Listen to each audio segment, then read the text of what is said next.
and the world is insanely chaotic and confusing, and like none of our perceptions are accurate, and so like of course we want stuff to hold on to.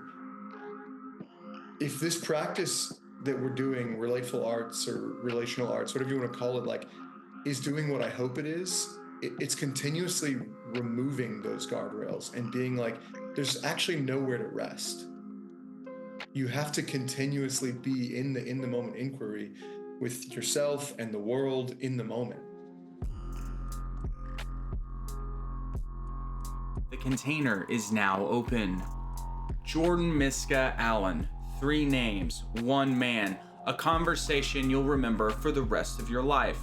This is the guy who founded the Relateful Company down in Austin, Texas, which runs the biggest circling center in the hemisphere. His organization is incredibly important to the development of our field, training tons of facilitators every year. He's a giant in the field, and we got to talk to him, and we're so grateful.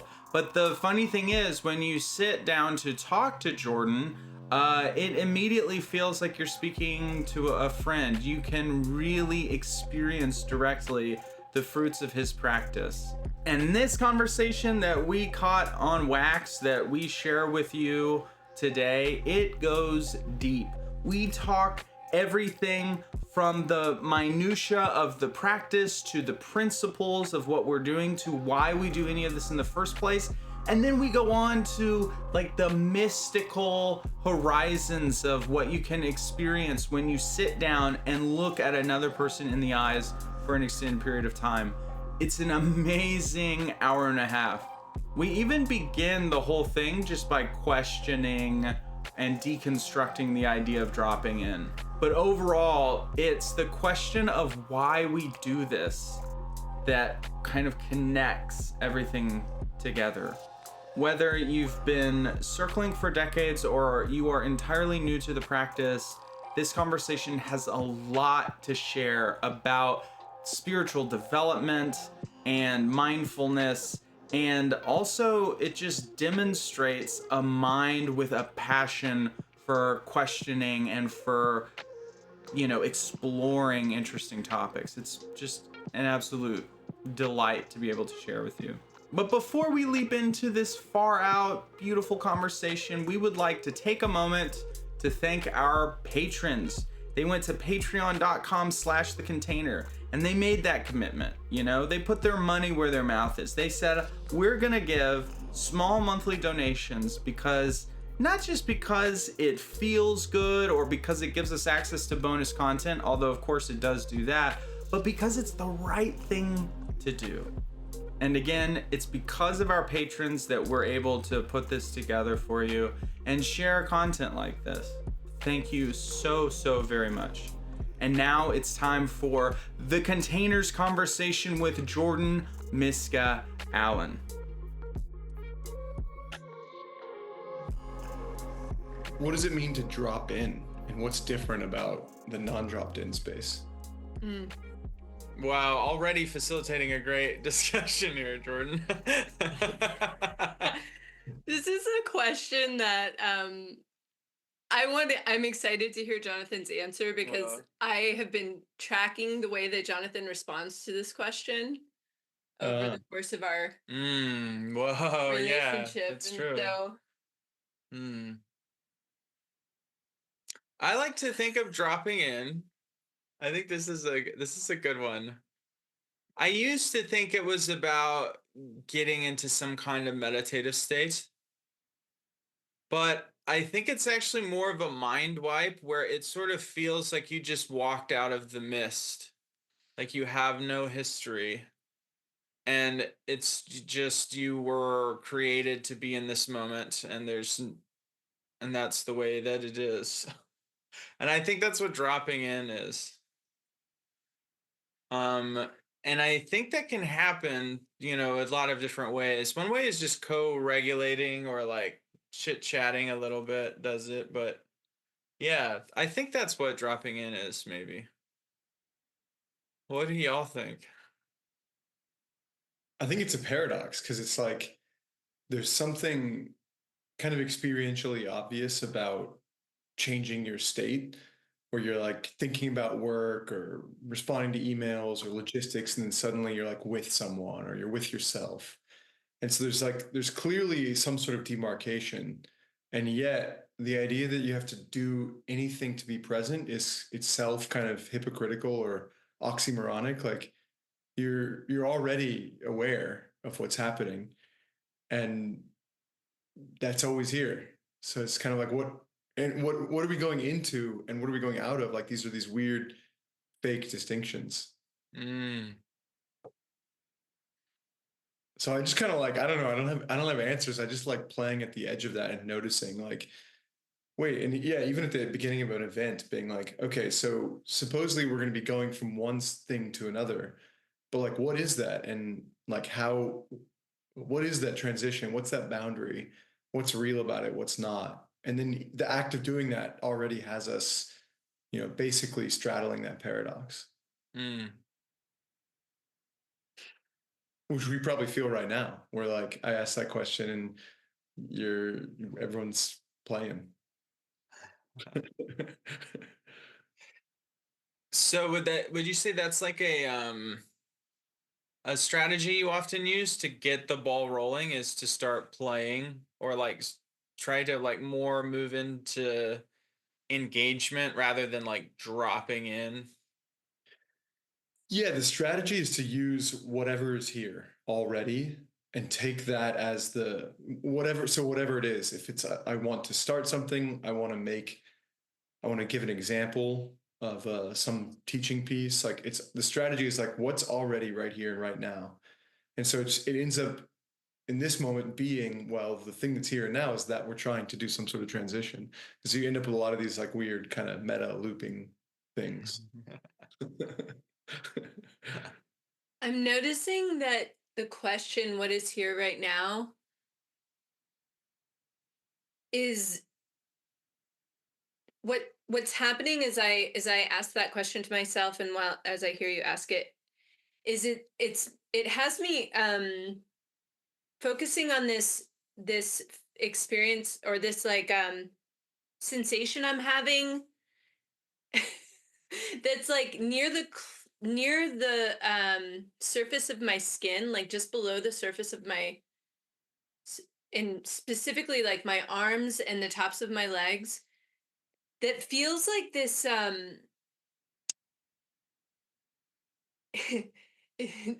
it's reminding me of this practice that I do when I first wake up in the morning, where I'm like, it's kind of like asking myself what's here, but it feels like I just want to say it feels so good. It feels like delicious and like Mhm. like electric kind of. Hmm. And so as you asked that question, it like sparked this other time that I asked myself that question, and it like brought that to the surface. Mm. It's and it yeah. Yum. Yeah. It feels so good. It's like the thing I was telling you about, how it feels like angels, or like I used to have this experience where my heart would, as I was falling asleep at night, my heart would like drop and it would feel like it was stopping, and I would get this panic, and I thought it was like a panic attack. But then that shifted when I started like really paying attention to my state more often, into like a more of a delicious experience instead of a fear experience. I don't know. It all ties in there together for me. I love hearing it. It brings to mind two things. One is this common experience that a lot of people have, but it's still we don't remember it often, is bringing a kind of acceptance to what's happening, like a cold plunge or a heat of a sauna. Like it suddenly starts to feel delicious, even though it's deeply uncomfortable. And Mm. a lot of like what we love about what I call relatefulness or relational practice or circling or authentic relating, whatever you want to call it, is this quality of like turning towards something that is uncomfortable, whether it's good or bad, and being present to it in a way that actually makes it kind of delightful. Mm. And then the thing that takes me to is this so yeah, I think we probably share a love of that. But the thing that takes me to is I think the reason I like using what's here is because and it's kind of ironic as I'm saying it.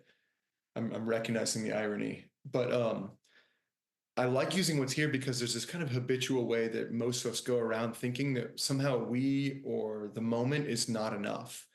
We're like inadequate or imperfect in some way that we have to remedy. So there's this kind of quality of like original sin is another way to say it.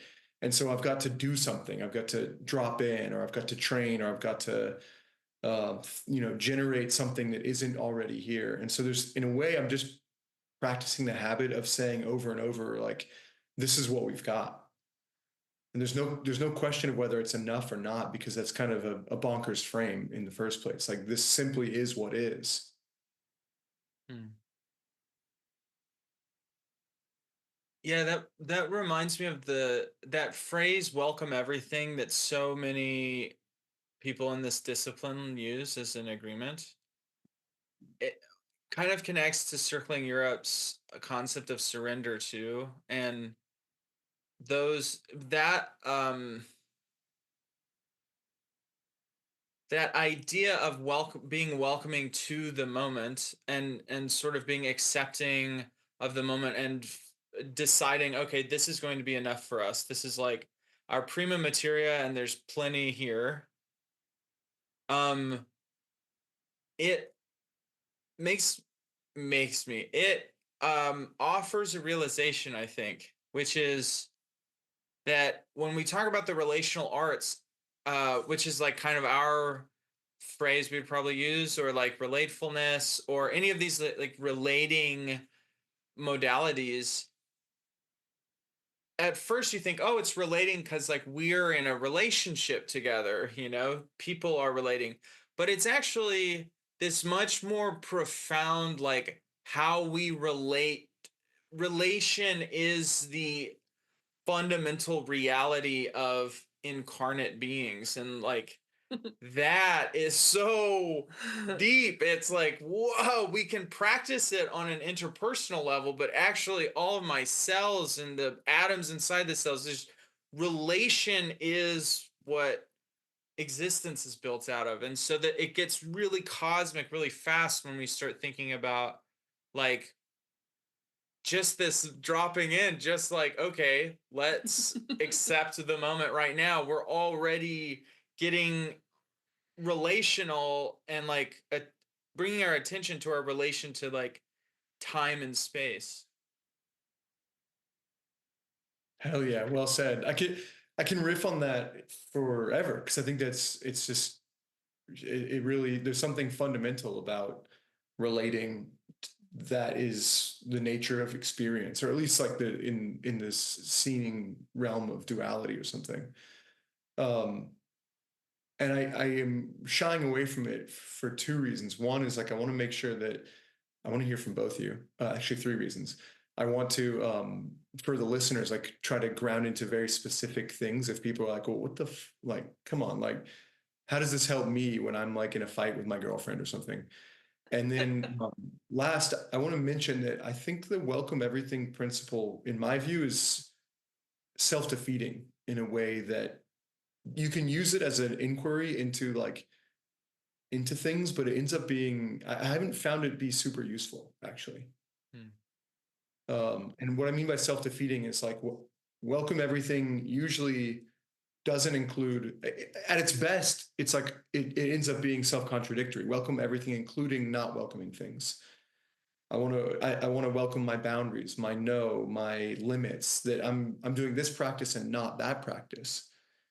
And when we talk about surrender, I mean, we started talking about this when we were hanging out before, like what am I surrendering to? And is my myself, my ego, my desires included in what is like, sure, it's what I'm giving up, but I'm also willing to include it and give into it.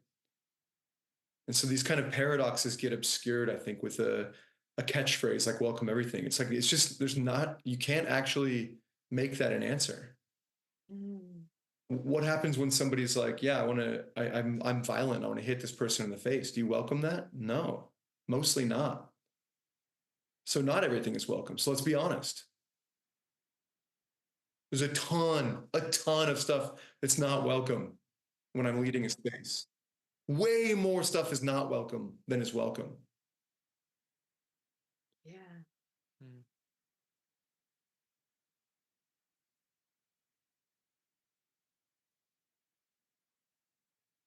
I have this sense that it's my turn to talk or something, and I'm like, but I just want to listen to Jordan. I like I like the I am excited to hear more about not welcoming everything. Mm. Like that, I like the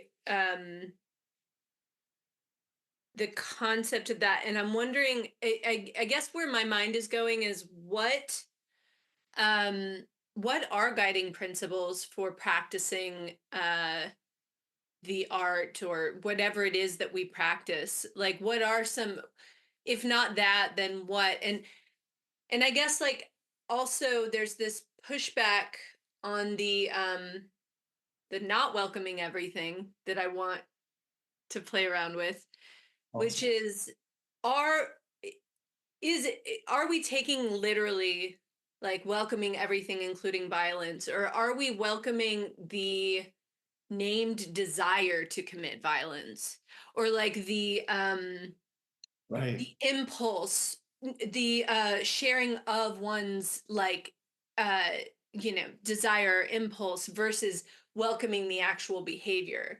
um and I Yeah. wonder, yeah, like that's a different interpretation. And Yeah. And I think I love you pointing to this. I think a general rule of thumb, like welcoming the existence of a thing or emotion or desire or belief in you while like not welcoming its expression, I think is a very good way to move forward into relationship and come to kind of love different bits of your being. But even there, I want to reserve the right to be unwelcoming to myself. mm, Um, hmm, I ooh, like, yeah, I, right? yeah. For sure, that just gave me chills. Oh my god. Yeah, I want to reserve that. I really like Marie Kondo. I've never read her, but I love this idea of like taking these objects that don't serve you anymore and being like, I love you, thank you, here's the trash. And I'm like, if welcome everything means I don't get to say thank you, I love you, here's the trash, then I don't want it. Mm. To Yeah, I be notice I'm like calculating a defense of welcome everything this whole time. I'm like, the yeah, computer is running and downloading and processing. right. Unwelcome is not welcome here. Uh-huh. Ah. Yeah, I feel like there's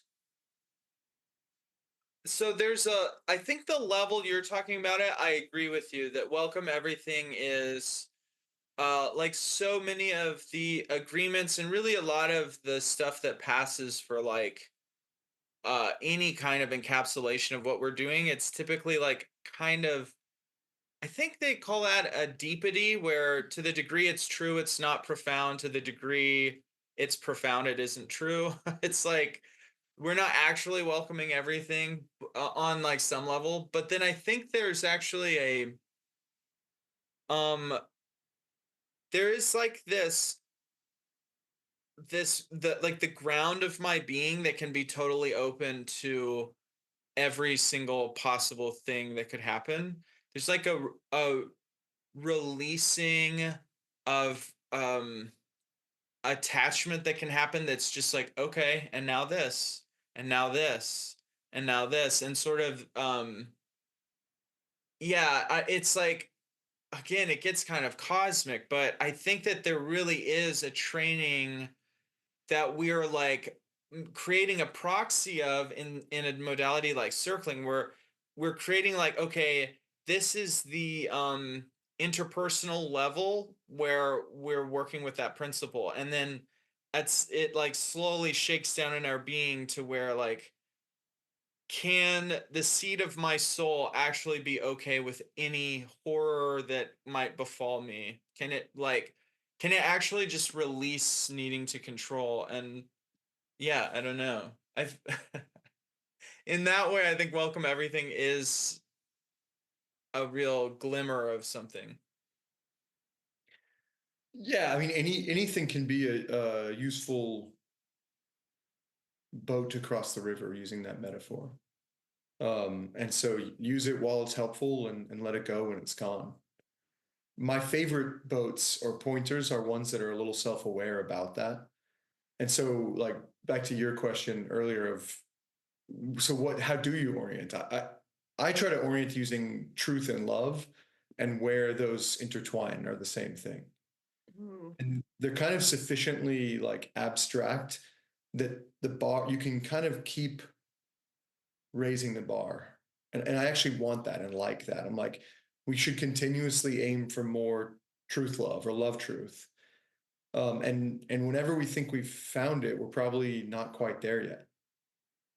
Um, and that's Can you okay. say, can you give an example of what you mean by truth love? I'm very interested in that, in what you mean by that. Yeah, so let's say there's a common experience. I'm just going to use examples from leading groups because I imagine that's the people listening to my voice right now, at least the three of us, right? But you can apply it to like any other situation. These are just the ones that we're familiar with. So a common situation is you're in a session and someone is like, hey, has some projection on someone else. Could even be, hey, you're projecting, stop projecting, right? It's kind of, and there's like an irony there.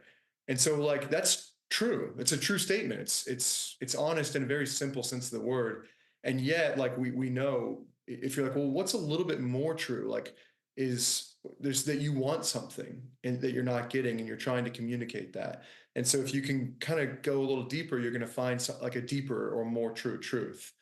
Oh yeah, I actually am afraid that people aren't going to have a good time, or we're not going to have the cool deep state that I know is possible if we keep talking at the superficial level. It's a truer truth, and if it rings truer, it feels more honest and vulnerable for me and more connective. It invites people to go deeper. And in that sense, I'm also kind of loving myself more. And in the sense of love, I mean, what do I mean by love? I mean, like there's a kind of the kind of being that you're talking about, Jonathan, where you're like, the nature of awareness is such that nothing is excluded. And not only is it not excluded, it's kind of enthusiastically yes. And so there's this nature of like it's warmly welcomed into being itself. That's kind of what I mean by love. And so yeah, I'm welcoming warmly a more profound, or I don't know, maybe this is hypocritical given the other stuff I said. I feel like it's not, and I could try to explain it, but uh, fuck it, here we are. Yeah, what that for me, that the the truth love, it's like this thing that we've been actually discussing a lot lately, which is um the idea of relating with artfulness, like where you're balancing the authentic, like experience that you're having with um harmony, like with in service of harmony in the connection, or in service of harmony in the universe. Like the that there's like a shattering that can happen when you name the truth, like kind of a breaking apart and maybe pain and maybe like some level of suffering, but then there's like a built into it this repair connectiveness with love.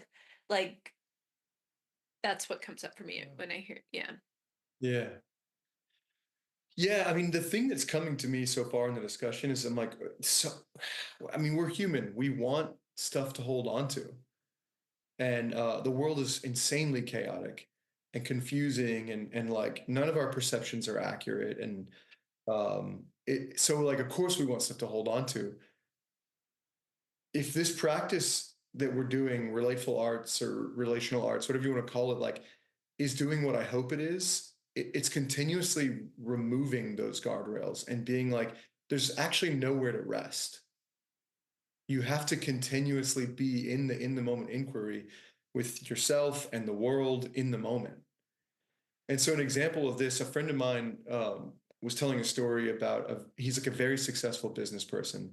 His mom was literally on her deathbed and was like, "Ah, you could have been so smart and like, please promise me before I die that you're gonna go get a degree," because he dropped out of college to start his businesses.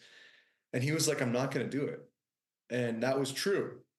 But later, he really regretted that because that was like the last conversation he had with his mom. Would it have been false to tell her like, "Yeah, I'll get a degree"? Like in a certain sense, yeah, but in another sense, like he what she was like basically saying, "Can you love me?" He was like, "I don't know how." Mm. Yeah. And he could have been like, "Yeah, I of course I love you," and not been in opposition to that. I don't know what that would have looked like. I don't know what I would do in that situation. Maybe I would lie on the surface because I'd be meeting the deeper thing. I don't think so. I think I'd say something like, I know that's important to you, and I'll really take it in, or something. I don't know. I think I probably would be in the camp of being authentic in a way that hurts her, as it's her last dying wish, which sucks for her, but more mature in the future. Ooh, that. Mm.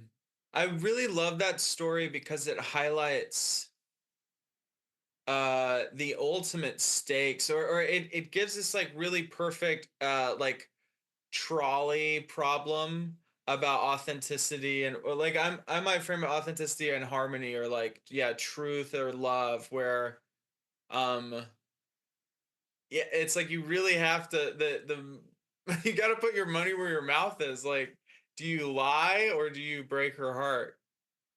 Oh, And it's like also kind of who's it for? Who are you loving? yeah. So yeah, like there's like the classic trolley problem version of this is, do you lie to the Nazis when they come to your door and ask if you're hiding any Jews? Uh, Mm. and like intuitively, all of us are like, yes, you fucking lie to the Nazis. Like, and then it's only like weird philosophy that tries to be like, well, it's trying to like, why is that so intuitively the answer? Yes. And I think, I don't know, I'm making this up right now. I haven't thought that hard of it, but I think that there's something like when you say yes and you're hiding people like against this other, you're kind of like giving in. You're doing it for your own idea of what integrity is and like a certain type of character, and you're giving in to something that's evil essentially, in service of yourself. And when you're willing to sacrifice yourself and in a certain sense like your integrity for a greater good, that it just seems more ethical and more Mm. moral. Mhm. And so yeah, it's like I want to most hopefully none of us are going to be in these situations ever, but we're always in ambiguous gray situations, and I want to shy away from trying to overly simplify things because it just never actually feels that way when it comes to relationship. Almost never.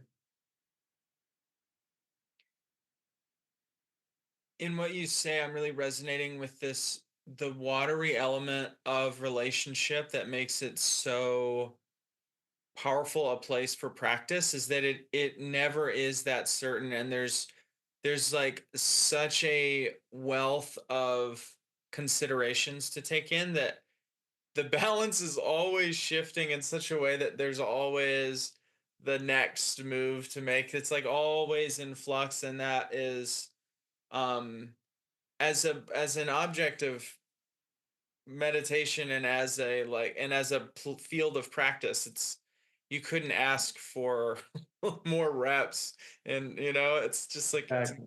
incredibly growth inducing. Yeah.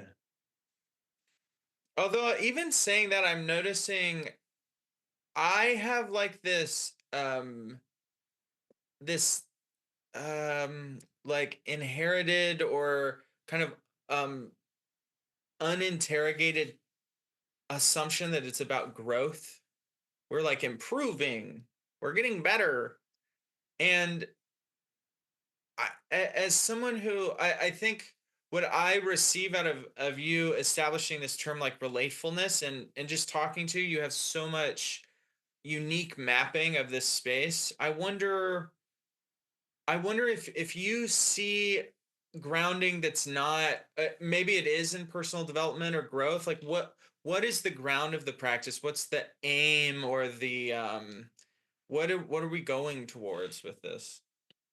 So much more. Oh, I love you. I love you being like, oh, I'm noticing this right now. And so instead of answering the question, let's see if we can all three do it together. What that sense of like, yeah, it should. We're here to grow. What's it for? Like, what do you get if you grow? Right. Yeah, I think what is coming up for me is I'm going more toward what it's like to engage in these practices, or what it's like to, yeah, to sort of adapt this attitude of of efforting toward connection, or efforting toward like a deeper sense of peace and comfort.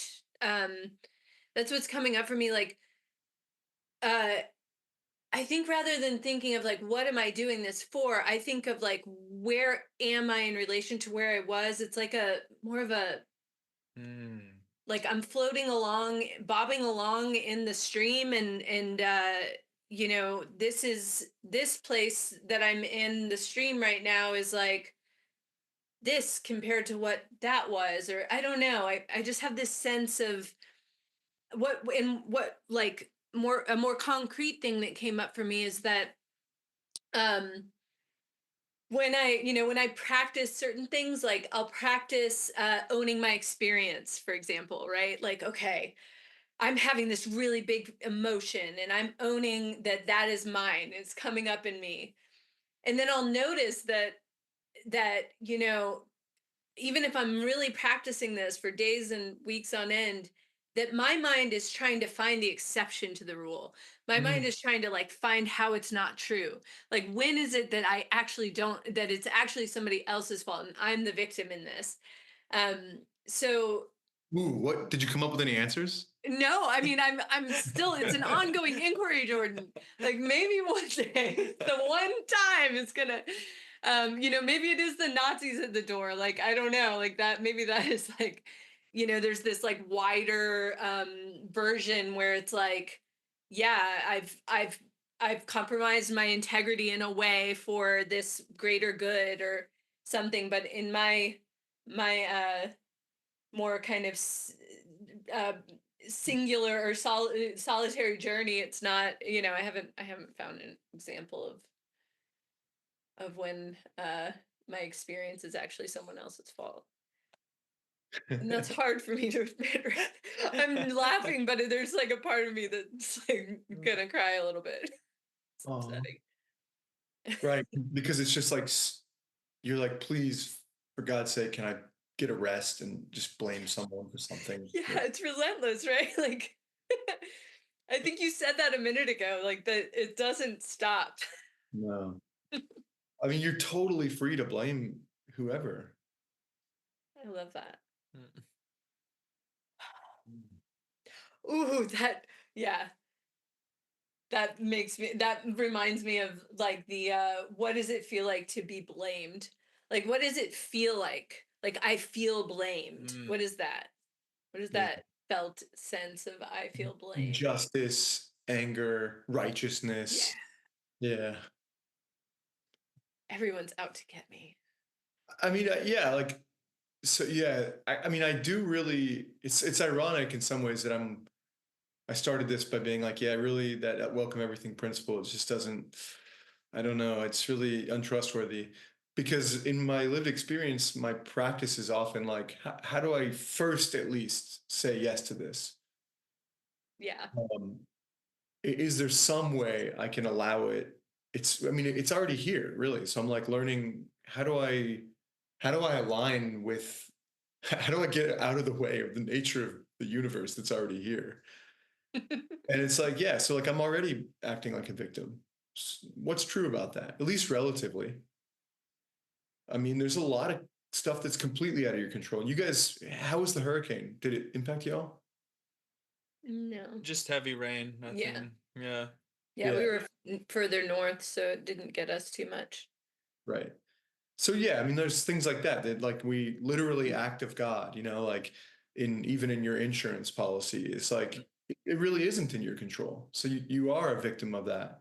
Or at least you're certainly not. Society will be like, yep, that happened to you, and you didn't get a choice over it. And I like doing this because I'm like, so then what do you have a choice over there?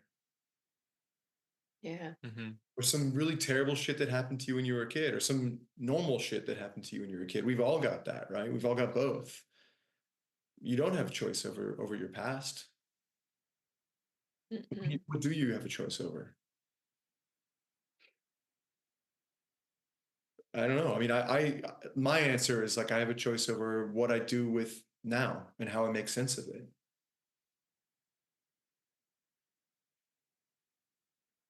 But there's a huge place for like the victim in a lot of ways. Maybe I don't know. We'll see. Like I wonder for you if that drive to being a victim is actually trying to point to a place where you're taking responsibility for something that you can't.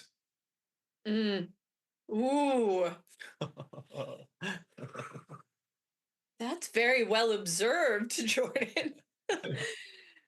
That is yeah, that is very possibly true. And I mean, it's like, right. I find, I know because I do this, right? And so I can feel like my own, I can project embarrassment onto you, like, oh shit. Like, but the good news is that it's very empowering. Like, wherever I'm taking responsibility for shit that I can't, means there's some responsibility that I can that I'm not taking. Mm, yeah. So there's a real exciting potential here. How you feeling? What's happening? I'm I'm doing this thing where I'm like, I'm putting a pin here so that I can think about this for a long time later on.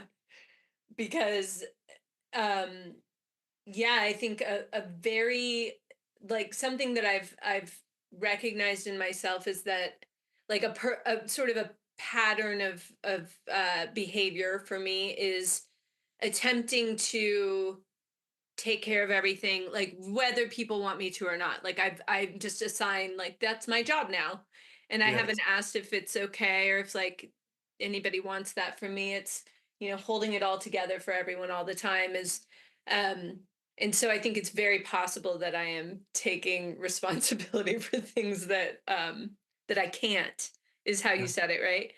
um Yeah. and then the second part, it kind of like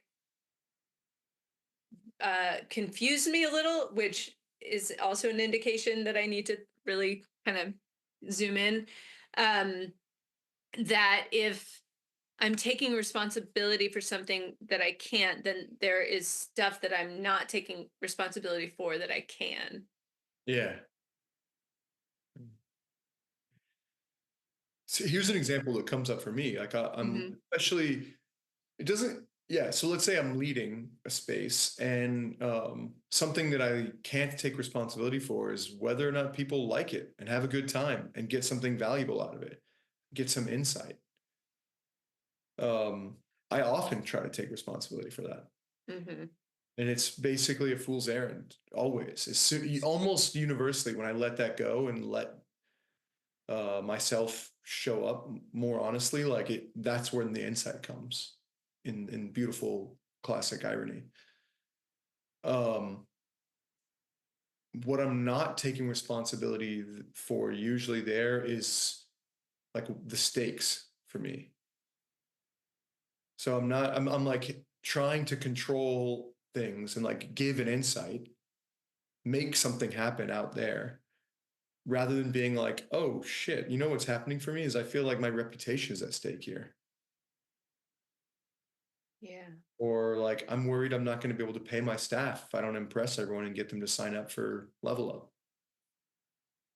I mean, there's something probably that I'm taking responsibility for as well that I don't need to, right? Like, but you can start to see that there's stuff that has been out of my view because I'm so worried about other people's experience. Yeah. We have an event tonight, so I'm like, this is Yeah. just so perfectly. I was just thinking, like, in 2.5 hours, we're gonna be leading events. Like, yeah, so Jordan, like, let's say it's about 7:15, and Yes. people are Yeah. coming in. And, Yes. kind of pick your brain about this, because yeah, I find I was having that the other night at an event we weren't even hosting. I was having like secondhand, like, oh, I hope that I like help the event in the right way through my presence. Like, I guess I just I Yeah. assume that's because we've been facilitating so much lately, but it's just like, and yeah, and then when we host, it's the same. I mean, it's much more intense where there's almost like there's some really deep program. It's like in the area of like make them love you, sort of that field, that room of the house Yeah. gets like so activated, and yeah, and then I mean, the beautiful thing about these practices is that you can always just fess up to it in a way, and then, Yeah. oh, now we're like rocking and rolling again. Oh, but Let's there's I think you're like basically, yeah, that's almost always like the best standard best practice at the moment is like name the meta thing that you're not naming. Mhm. But it gives me an example of a place where that doesn't work. That is another cool example is with charging money. If you're like, man, I feel like I'm charging too much, most likely you're taking responsibility for something you can't take responsibility for, someone else's finances. If you're doing it for them versus doing it for you. And what that often ends up, I've seen this happen over and over again, is that people, community leaders who don't charge for their services end up feeling resentful. They feel like they've given and not received in turn Yeah. for their effort. So that's the thing they're not taking responsibility for. That is such a good example. Mhm. Yeah. And so you can fess up to it in a certain sense by just having a clear policy. And if people don't like it, they don't like it. But in some sense, you have to actually make a decision and stand by it. If you don't charge, then that's fine, but stand by it. And then when you feel resentful, that's you.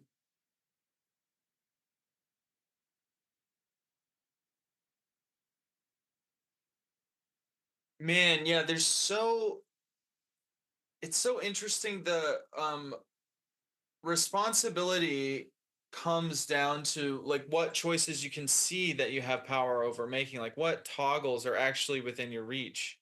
And um it like for some reason, well, for some reason, it appears,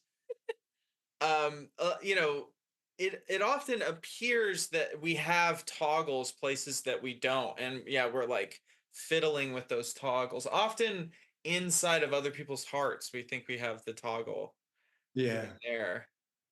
Yeah. Ooh, what has you say that? um yeah, well, I was just thinking about, I was thinking about the money thing, and Mm-hmm. like can I convince someone of like this X is worth $50 or whatever, or like, is it worth, if you're listening to this, is it worth going to patreon.com/the container and signing up for $5 a month for a lot of bonus content? You know, I can't switch that toggle for other people, but I can make a boundary around like, I actually don't have this to offer for free. Yeah. Yeah, I don't know. I mean, this is recapitulating what we've been saying, but it's like it feels good to kind of like get it down again. Man, I still want to come back to the growth inquiry, but hot off of my internal presses, probably everyone already knows this, but it's been really clear to me in the past few weeks that boundaries are the foundations that I can love from. Mm. When I don't have good boundaries, I end up inevitably not being very loving. And so basically finding like what's the right distance for me to be like be just the embodiment of love is like that's the foundation that all of that goodness springs from. Mm. Yeah, that is a really, that's like such a great, I don't know, I'm imagining like that's like a thing that the listeners can take away from this conversation, one of many, but a thing that they can take, like that boundaries have been a big challenge for, like throughout my life, but um there's there's growth.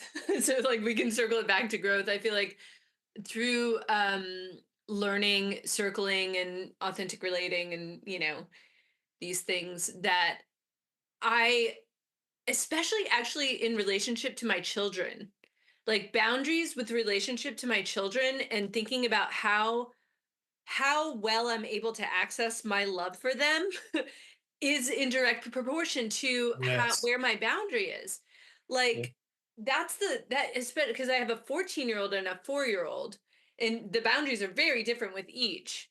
Um, but with the 4-year-old, it's like if he is talking to me in a way that is, not how I want him to talk to anyone, but especially to me, it is like it is so empowering to set the boundary and to explain it and then be able to like that is showing him love.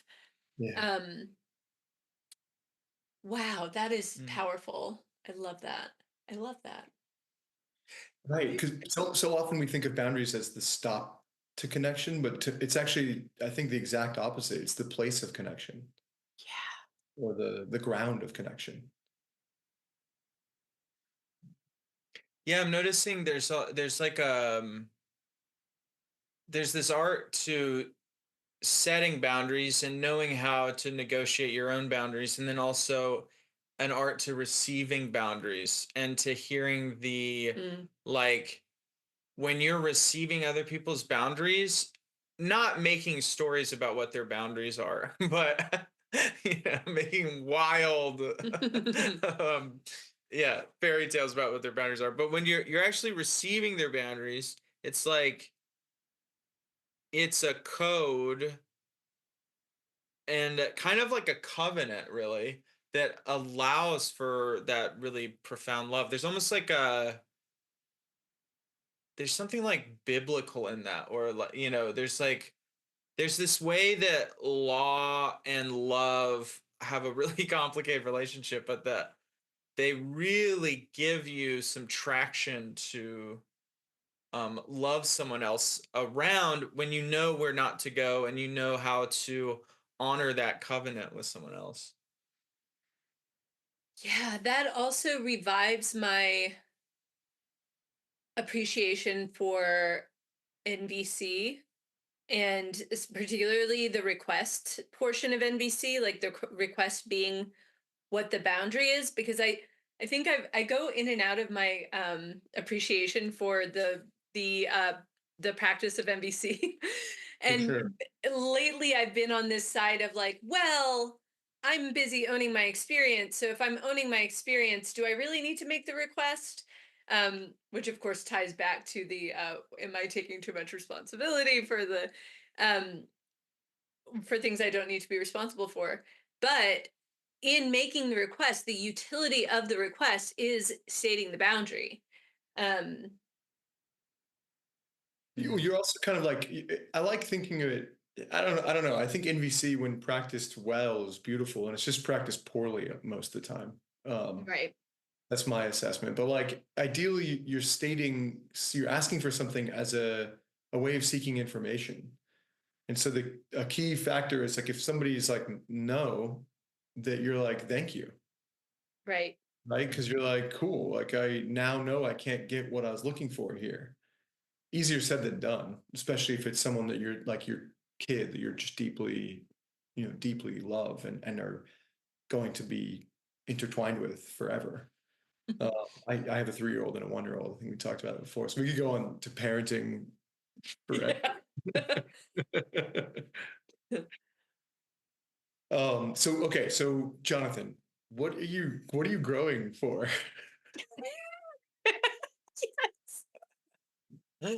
Uh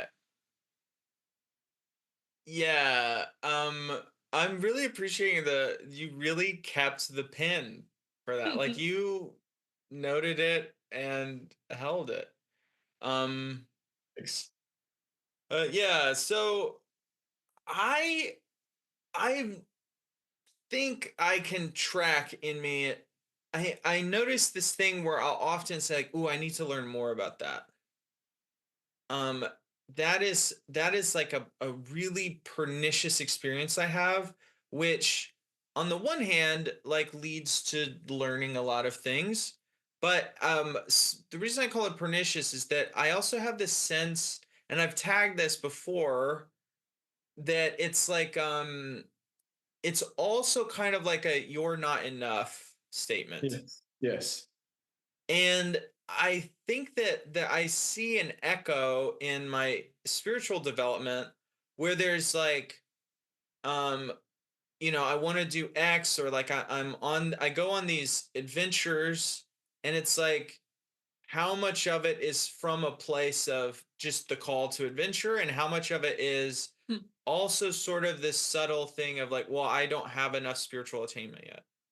I'm Yeah. not enough yet, but we'll do this one, and then I'll be, done. I'll be baked. Yeah, exactly. So let's just stay with that for a second. I forget the original question that we were going to answer, but Mm. maybe one of you guys remembers. But like, I'm like, right, let's stay right there. So like, you say I want to grow, but mostly you mean I don't want to feel the truth of how I feel like I'm not enough. Yeah, I'm trying to like parse that out. It's like, um, I want to grow or be changed. I want to change in this direction, and we'll call that growth, which is a very, propagandized term. We'll Hmm. grow, we'll change. And yeah, so then like there's actually a or like the process leading up to that is I want to change because like I am X, I don't want to be X. Ow. Right. I want to change X. So yeah, there's got to be, yeah, it seems like that circuitry is there. It So runs yeah, so fast. let's see if we can slow it down and be Yeah. with it. How is it to not want to be X and feel ow right now? Yeah, I want to like go into something that's actually alive for me. I have an idea, which is there was a moment that we shared recently that I feel like really spoke to this, and I wonder if we could revive it. I don't know. It was it was during the fall ceremony. Hmm. We 4 times a year we have a very like curated ceremony with psilocybin, and it was in the morning, and it was I had been in this like I'm not now I'm gonna sound like I'm bragging. I had been in this like communion with my higher self. Like it was so clear. It was like I was in this, I had this felt experience of like what it's like to be on the other side of the veil, like fully, like the full felt experience of enlightenment and with the higher self. And I was just casually explaining this to Jonathan like in the morning as we're, or it was maybe it was still the night, whatever, it doesn't matter what time it was. And I remember you just having this like I read all these books, I do all this studying, I'm like trying to learn all of these like, and then you just have this experience. Mm, Kind of a prodigal son situation. mm. Yeah, although I feel like that actually is more what you're talking about. It's this thing I've noticed about spiritually powerful women that I have noticed is that they'll like will just like walk right into the garden in a way. And that I think there's this tendency among far out guys to get in the like occult hyper intellectual loops, Mhm. where we're like, oh, I'll just learn everything about the Kabbalah and stuff. And then Right. it's like, and you can just see these witches just lapping you all the time. Like they'll just kind of know all this stuff that you've been like studying a lot about. Yeah, Yeah. that's why it seemed like that is the spot that we're talking about in a way though, is Mm. that that's your hyper intellectualized like path. Yeah. It avoids the like or is like escaping from this pain of not being enough. I don't know. Hmm. Maybe I miss.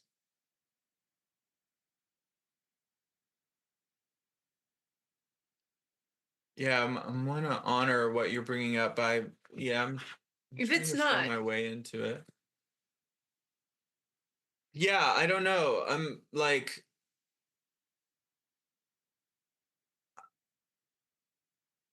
I had a thing just earlier today. I was like, I'm working on a newsletter where I'm wanting to use the metaphor of Hyperborea. And I'm like, oh, I should know everything about Hyperborea before I write What's about it. Hyperborean? yeah, It's nobody like knows. Nobody knows what that is. it's like this in in like Greek myth, this like really far north realm, but it's also this concept in like European culture that there's often this archetype of far north.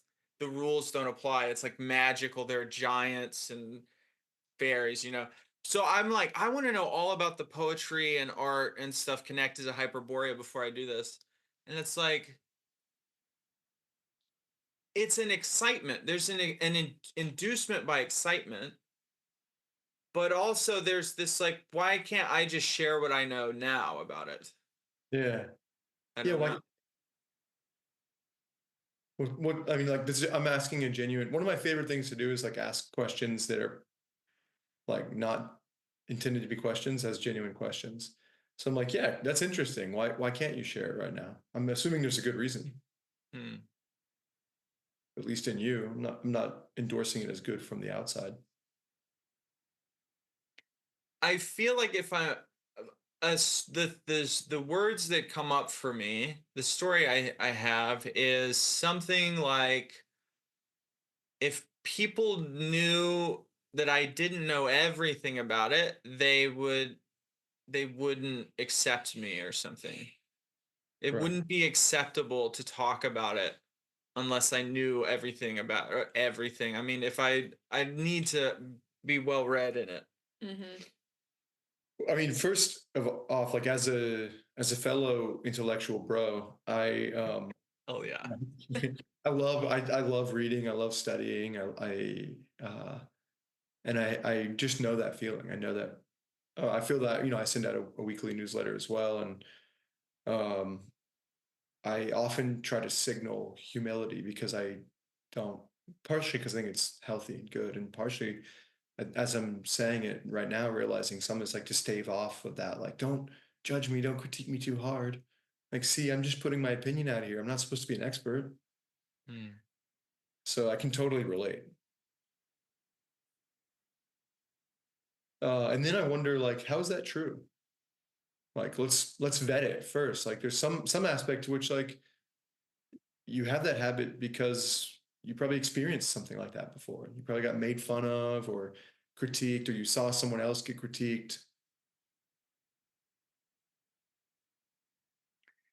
Yeah, I have like I think I have a fear of being interrogated, or like, yeah, of being like in a debate and being unarmed or something in it. Right. So yeah, so I immediately want to honor that. I'm like, that sucks, right? It's terrible to be interrogated and especially to be in a debate. I don't know if this is what I feel when you say that. Is I'm like, where I know I'm saying something meaningful, but I don't have the tools to like Mm, present the case, and it's so frustrating because they're like winning the debate, but I'm like, my heart has not changed. yeah. Whoa, I'm having like Hmm. a major realignment in my head. Tell it. Talk about that. What's this It realignment? I gotta know. it began November 20th, 1989. 8 days before the fall of the Berlin Wall. No, so there was, yeah, I think I have the experience my family has a lot of discussion, intellectual discussion, and I think that I have just been in a lot of debates where people were much older than me and just creaming me. I think I've had that experience a lot. Oh yeah. And I think that I I am constantly debating myself Yeah. now. It's like there is like a an operation always running that's like there's like a lot of just debate in my head all of the time. That's Yeah. a vast, like a lot, like probably 40% of my like I'm bored not doing anything time is like I'm having a debate in my head about stuff. And it like that's such a it's not like a very sweet feeling space. Yeah. All right. I mean it gives me gifts though too. I don't want to make it out like it's bad. I don't know. My attention is split between like empathy for that experience of like just 40% of my do nothing time is just like me having a debate inside myself. And it's just like this constant churn. And whenever I want to present something, I've already like planned the counter arguments for the attacks that are going to come.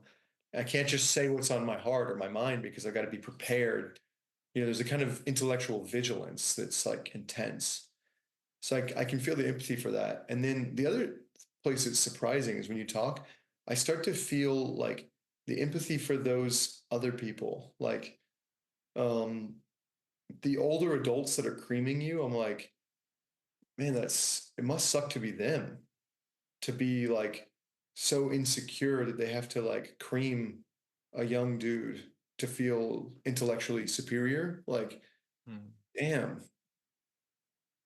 Like I judge myself when I find myself like slipping in that direction rather than being like, man, what I actually want is to like enjoy people, love, support, like learn, get curious, like yeah.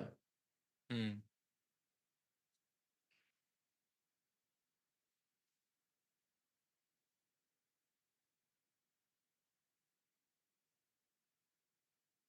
Yeah, I'm appreciating that reflection and then it's like I was appreciating it and then I had this wake up of like, oh yeah, we're doing a podcast. I forgot about that. Nice. Was that yeah, yeah, totally. So where are we now? What do you guys notice? What's alive? What's real? Yeah. Well, I don't know, I was sort of imagining myself like how I am in debate and how different it is from how Jonathan is in debate. Um, Hmm. which is that I do the collapse. I do collapse instead of It's a like fan that's favorite. what's that? It's a fan favorite. Yeah, it's a fan favorite. It's like I have no opinions. Yes. I am neutral in this. I am Switzerland all the way. Like, sure, whatever way you want. um, because of similarly getting creamed by older adults, and feeling an enormous amount of shame or like fear or embarrassment. Um, fear. Why did I say fear? Hmm. Yeah, in what it would look like to try to keep it going or to try to win, and then realizing at least where I often go with it is that it's futile, like futile, to try to win when it's not even, it's like, where are we even going with this? And even as I say that, I'm like, that's the way, that's the right way to do it, is to just kind of uh give in. By But the I way, wonder what like the more elevated version of collapse is. Like where is dignity in that? Like um the fact that you surprise yourself by saying fear, actually, I'm like, we don't have to go there, but the kind of listening that I habitually do, I'm like, that's what I'm curious about. yeah. Like you're asking a question, but I'm like, oh, fear. That you surprise yourself. Like, how is it? How is it to find that? Yeah. Yes. Yeah, it's I think there are probably I can't think of any really specific examples coming up, but I think the fear is some kind of memory imprint of like violent things happening if I argued or tried to debate or tried to push back or tried to like in any way um Yeah. yeah, and as I talk about it there are clearer memories coming in around that and I hear my voice crackling. Yeah, like real pain there. So there's like Yeah. um a protective like genuine safety concern that I get into and that has managed to like take over even things like debating on what music to listen to in the car or you know choices that in any way show who I am to other people. I keep them very very close and very protected and very secret. I'm tender hearing Yeah. that with you. And in the meta narrative of the podcast, I think this is one of the like amazing, unique, kind of transformative aspects of these kinds of practices. We're like, okay, let's. There's nothing. Normally, a lot of times people will try to like heal that or change that or get through it or evolve that or something. We're like, look, that defense makes a shitload of sense. Like, of course you have that. Yeah. So starting from there, we don't want to get rid of that if we want to do anything at all. We want to evolve it. Like I want to right now that whatever you said freeze, is that right? Or collapse? Yeah, that collapse Yeah. is protecting you. And we want to help it be better at protecting you. Um, so the more discernment it has between like when and when not to, the stronger it's going to be when it's necessary. And the less the other bits of your being are going to push against it when it's necessary. Right now you're used to this black and white system. Come on, it's a fucking song in the car. Like this is a stupid defense mechanism. Get rid of it, you know? And you're like, wait, hold on. This is not a stupid defense mechanism. This is a dope ass defense mechanism that I love and keeps me super safe and will continue to keep me safe. It's just not really necessary right now. So we're going to step Yeah. aside and have it come back when it is necessary. Ooh, I love that reframe of this is a dope ass defense mechanism.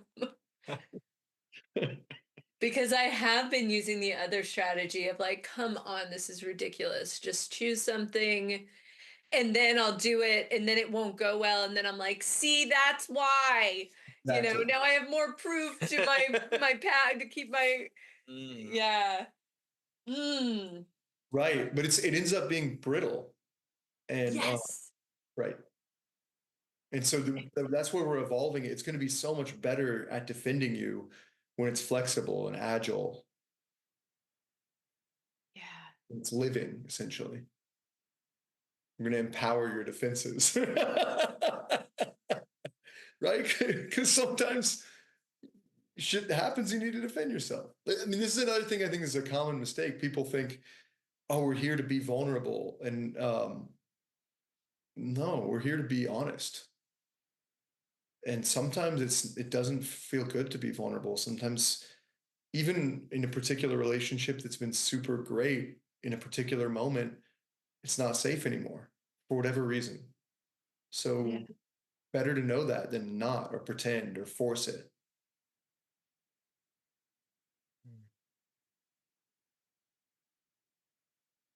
This is a great I'm really enjoying this conversation. Getting a Good. lot out of it. Yeah, it's like I feel like we're getting life coaching from We are. from the Relateful guy. So it's like, this is great. It's a joy. I love it. I feel a buzzing on my head actually as you say that.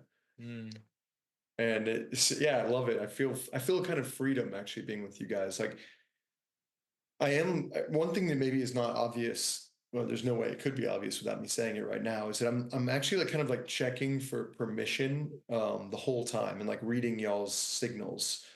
So I could misread it, and it's sometimes helpful to be like outright with the kind of like, "Hey, are you up for this? Like, can we keep diving in?" Um, but I think it's worth just noting for listeners that like I am running kind of like nonverbal checks and like following your tone and your cues and all that stuff. mm, And it's helping me kind of pace. Yeah, what I'm like on a meta level of this conversation, something I'm really loving, and I imagine I will listen back, is that I'm just now embarking on life coaching, like coaching other people, and there are just, when you're in this like in direct relation with a person on a call, and just all of the ways that all of the things that um need to be attended to in order to like really move things forward, or like help open up, or help really like maybe just name what actually is here, maybe like kind of going back to the beginning of this conversation of like what is really here. um yeah, I feel like I'm getting like a class on that while mm. also receiving this exquisite attention, and um yeah, so it's really cool. Good. I'm glad to hear it. I'm sure your clients will be well served. This conversation is incredible, isn't it? I just editing this, I'm like rapidly scribbling down notes, and Jordan is just such a gold mine of interesting ideas and really seriously applied principles, and exquisitely developed practice. We're gonna get to the second half real soon, but first, I would just like to make a really special announcement. Sai and I are now offering coaching. Sai is giving you a chance to work with her to develop the relationships in your lives, whether that's with your children or your coworkers, your spouse, your friends. It's called Radiant Relating, and it gives you the chance to work with a master of the practice. Go to thecontainerpod.com/radiant relating, link in show notes, to work with Sai today. And me, I'm offering coaching services too. I'm focusing on working with people to develop their spiritual practice using the circle contact spiral method. We deepen spiritual attainment through the relational arts. For more on that, go to thecontainerpod.com/coaching. All these links are in the show notes, and for both of us, we are now offering 2 free sessions. So you get to start off no risk, see if this is for you. You know, a lot of people haven't ever really invested in themselves this way. And we believe if you take us up on this 2 free session offer, you'll get to feel just how powerful this can be for your practice and also for your life. And we're just so excited to bring this to you. This is an offering that brings together so many things we've been doing, but including the amazing conversations we've had both on camera and off camera through the container. So it's also this apotheosis of a project that has meant so much to us. Okay, and that's so exciting, and now I get to send you back into this amazing conversation. What fun. I'm noticing there is this desire to like bring these skills into service, that we sort of like do practice, people like anyone listening, you go to circling or you go to AR and you like, or you do restorative storytelling, or all these different modalities, and at a certain point you have built up this attention, and this desire might come around to be of service. And yeah, I noticed, Jordan, you have pursued that, and to a level that very few people in the field have ever accomplished. And I'm curious what that service feels like to you Mhm. at this point in your path. Mm. That question. I love that question. Thank you. Thank you. I mean, it feels wonderful. Mm.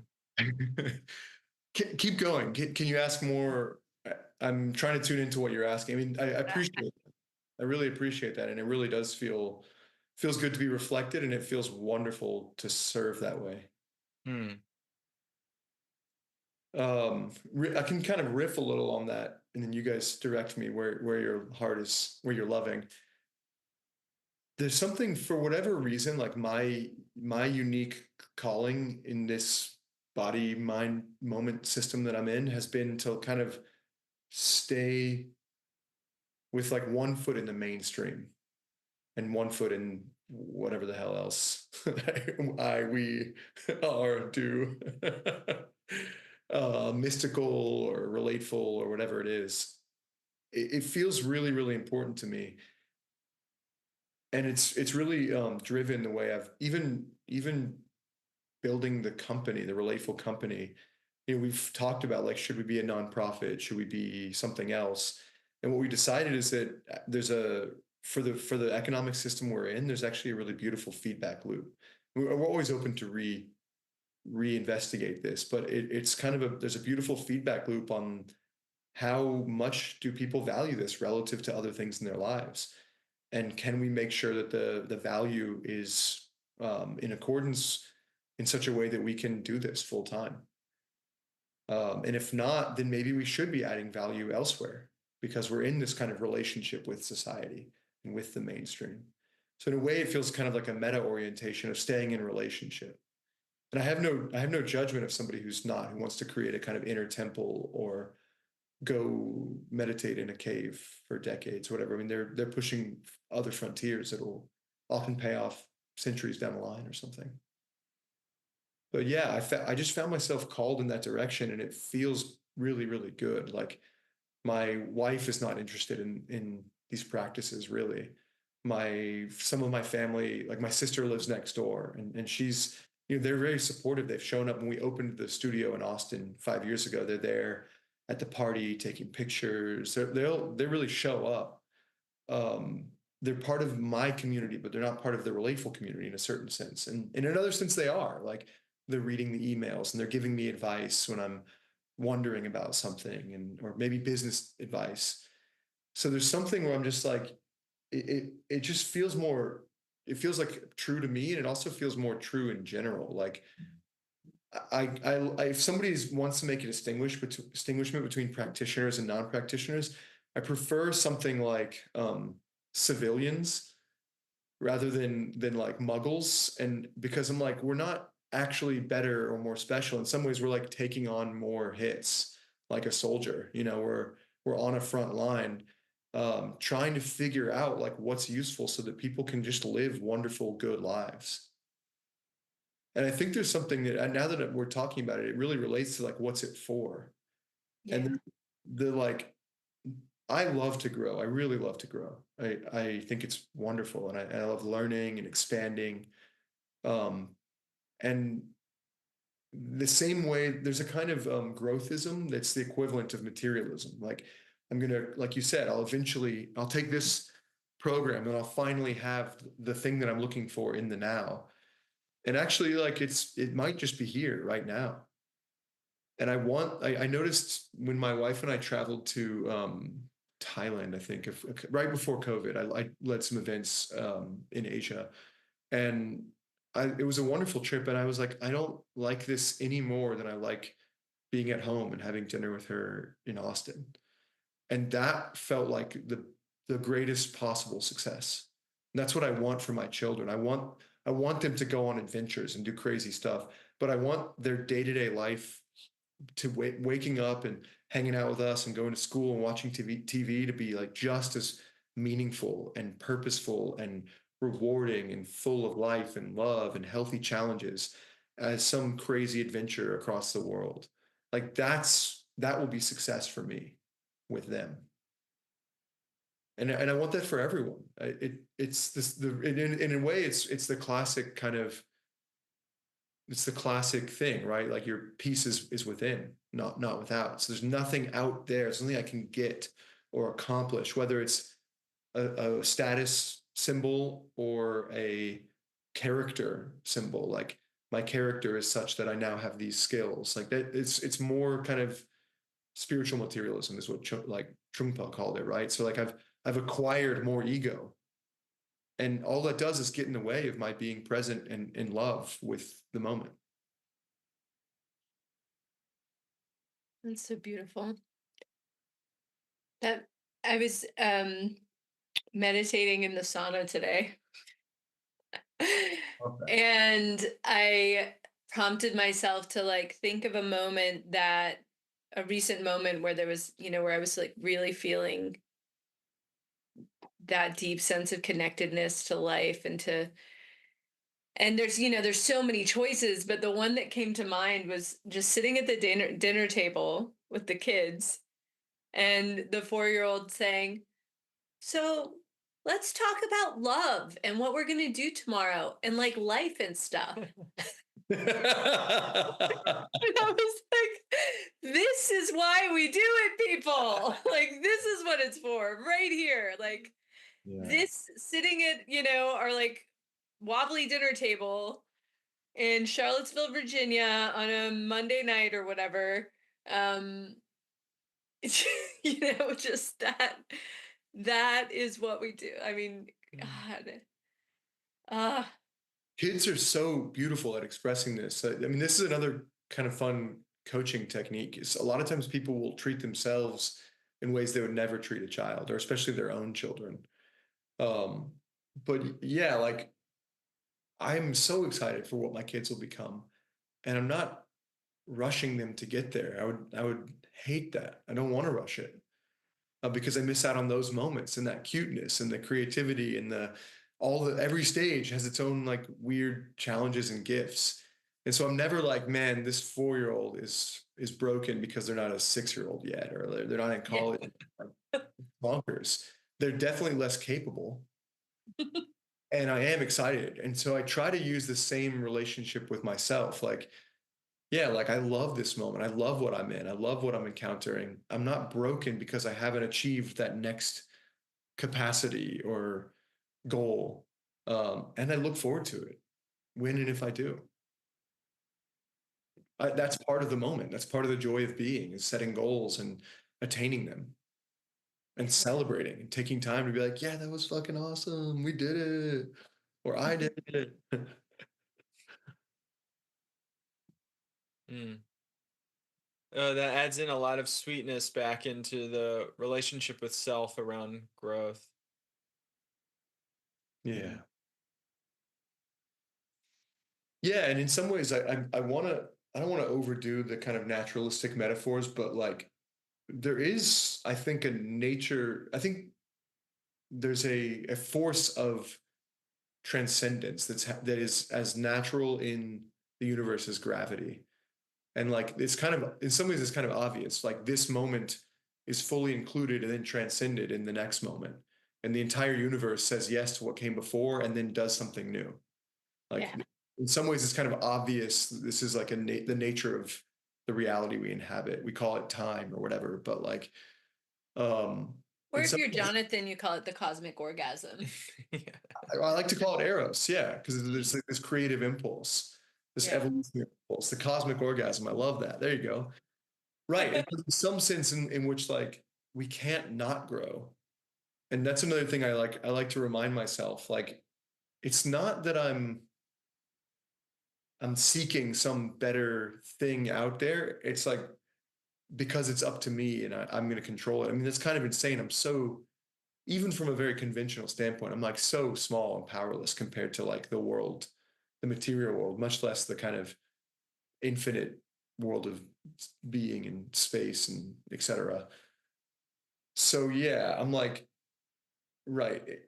growth is going to happen, and I mostly want to get out of the way, and I do get some say on resisting that movement or not, and I get some say on like turning a little this way and turning a little that way.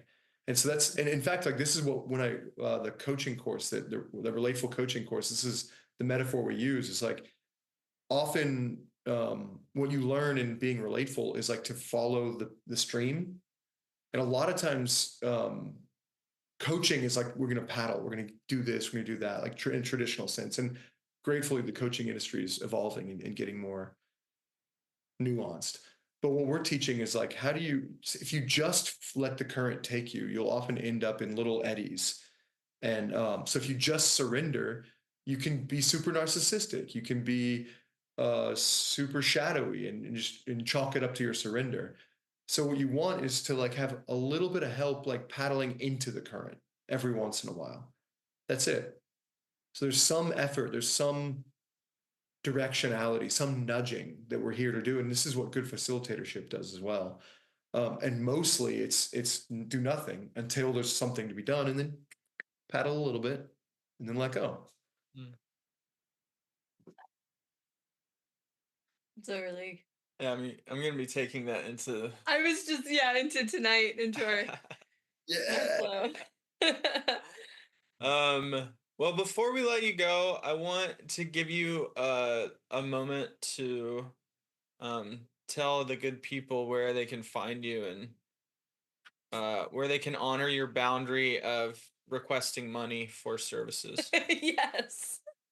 Yeah, and of course, in classic JMI irony, we actually have a like a UBI package where there's like two free sessions a month for anyone online, or 2 free hours, I think is what it is, because some of the sessions are longer.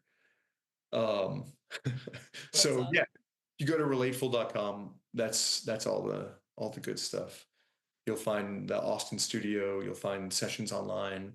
You'll find the facilitator training, bunch of other cool stuff. And there really is a global community. Relateful Camp is amazing. So cool. I was shocked and delighted by how good it was. We literally just rented out a summer camp last, and we're now doing it every year.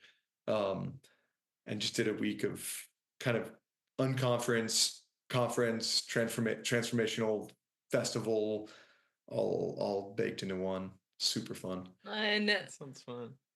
That might be a good summer plan. yeah. Yeah.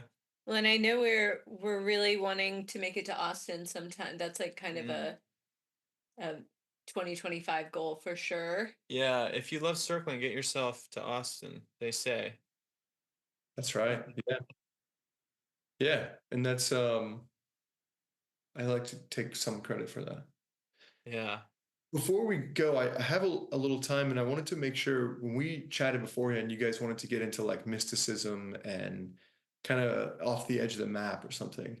And I want Yeah. to go there if you want to go there while we're here together. Yeah, we have like another half hour we could talk, right? I think so, yeah. Give us an hour to. Yeah. Okay. Oh my gosh, that's exciting. That's a really fun invitation. Yeah, I think the best way to open it up is to Jordan, I would love to hear how you connect, or how these practices, like relational practices, open you up to the mystical. Mm. Yeah, yeah, it really does touch a lot of the stuff we've been touching on, or everything. My favorite experience is one where there's no difference between the mystical and the mundane. It's like it's all here already. And like you were saying, Sarah, earlier about the for some reason in my brain, I don't remember what you actually said. My brain coded as like just touching something at all, or like feeling your skin and just feeling the kind of like there's an immense pleasure of just like being aware of anything at all. Mm-hmm. And then it's like, actually, I'm aware of everything there is to be aware of in experience right now.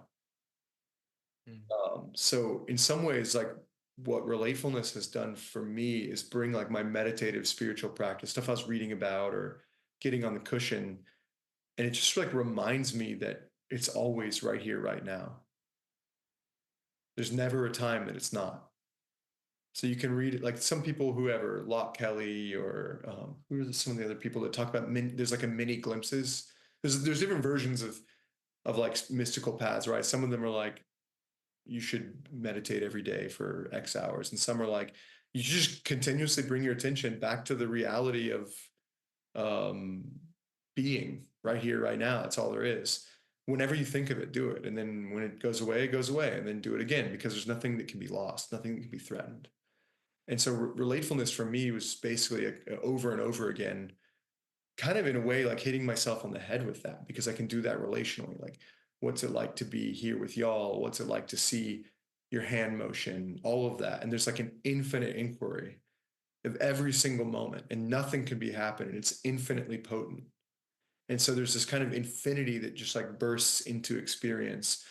And I'm like, wow, I'm in an infinity, you're in an infinity, and there's an infinity between us. And then there's you, and it's like there's like infinite infinities. You know, it's like even more than like Cantor can't even name all the infinities that are here. And I'm just like in sudden awe at that and with that. Mm. Yeah, that really resonates with this view of mindfulness that I think has really helped me about the creation of choice in moments. And that with you talking about like the infinity, there's like the more attention you put, like two or three choices starts to be like, well, actually there's like seven or eight choices. And then the next time you bring more attention to that, and it's like, oh, there's like 32 choices here. And then it's like if you had the time and the computing power, you'd see that infinity every, you can keep slicing up the moment into smaller and smaller present moments, and the infinity is still there. Yeah, and there's like so there's like an inherent mystical quality, I guess, to bringing your attention to, yeah, just to the choices in the moment with each other. And yeah, but I noticed there's also like on a less intellectual level, I wonder if like um there's like mystical experiences, like sensory rich, just like whoa, just really dropping in with people, uh and like really feeling connected. It's like colors get brighter and the room starts breathing, and like you can see things that you couldn't see before, and it's so far out that it just takes dropping in it or like feeling connected to people. I don't know, the um yeah, I guess I want to like merge into some of the like more psychedelic experiences that are sort of, I don't know, they're just kind of tantalizing, aren't they? Yeah, you lean forward, so I'm like, oh, which I can. Yeah, I know. I'm leaning forward because I'm like, this is exciting. I don't know. Oh, I'm yeah. Hell yeah. Okay, so one of the things that I feel a lot of is just love.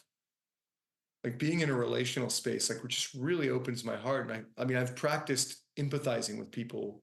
So we covered a lot of the like owning and taking responsibility, claiming your experience, I like to call it, because you can't really because your experience is already owned by you. So you really just claim it. I like that. Yeah. But like another huge part of the practice is this deep empathy and kind of seeing innocence and steel manning and kind of seeing yourself in others in any given moment, right? You're like, oh yeah, I know what that's like. We've demonstrated that. We haven't talked about it as much. And what that does for me is basically like feel love over and over again. I'm just like, damn, I fucking love you guys. I mean, this is the second time we've ever met, and I can feel I'm just feeling it right now, so I can speak actually from my heart. I can feel love, and at first sometimes it comes differently. Like right now it's coming from seeing myself in you. So like it comes from a kind of self-love. I'm like, right, I recognize my similar journeys. But sometimes it'll be the other way. I'll be like, oh my God, for whatever reason, I'll just see a kind of radiance in your face or something like that, and be like, wow, like I just feel so grateful. I'm so lucky. I love life. Life loves me, even when it's hard. And that love kind of opens me.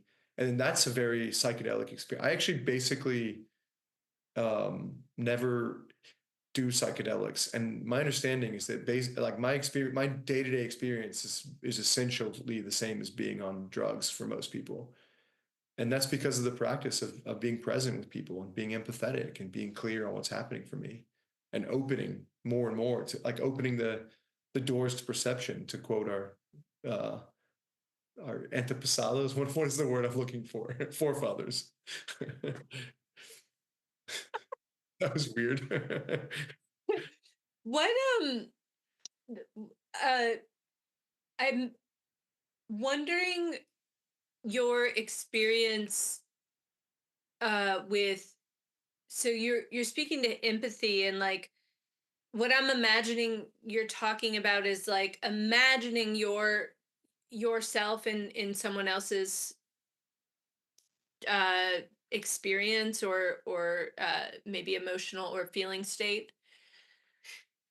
um I'm curious if you have had like uh the uh non-cognitive experience of empathy, like where there's not a, where it's like your body is feeling the Oh feelings, yeah. like the sensations. Oh yeah. And I call it clairsentience because Yeah. it sounds very fancy and I like that. Yeah. um and then the discernment between like uh what is yours and what is coming from the field. Yeah. Like, Totally. yeah, what can you speak to that? Because that to me is like a very mystical, it is an experience that over time I've been honing, or it's been changing, like where I used to just kind of be this very emotional person and like again the victim, or like I don't know why I'm feeling this way. I'm just feeling this way, to practicing these presencing techniques and really being able to see like where Yeah. mine ends and where yours begins, and like what's coming up from within versus from over there. And I'm just, yeah, I just want to hear your experience of that. Or Hell yeah. So for anyone listening who's like, what the actual fuck? That sounds like utter bullshit. Fair enough. That makes sense. I mean, it does sound that way. But um, we've all had the experience of walking into a church and feeling a kind of vibe, or Mhm. walking into a room where someone dies and you don't know why, but you suddenly like, oof, it feels kind of like solemn or grave or something, or someone else walks into a room and the room changes. And this is so if you can imagine having this experience. Normally in life, if you're lucky, you have like a friend that you can be like, hey, does something feel weird or out of place here? And if they're honest, they're like, yeah, or if they're tuned in. And basically we're like, hey, you know what you could do is you could just constantly ask and get feedback on that. Like just literally fucking constantly. And when you hang out with people like you two, where you're just like hanging out a lot, and you can really hone the sensor. You're like, you start to get more and more data on like this thing that I'm feeling, like is it relevant to the moment or not? And so what we end up doing is kind of training what looks like intuition or clairsentience, something like that. I don't know Right. what it actually is. It might be like I'm just an incredibly good LLM.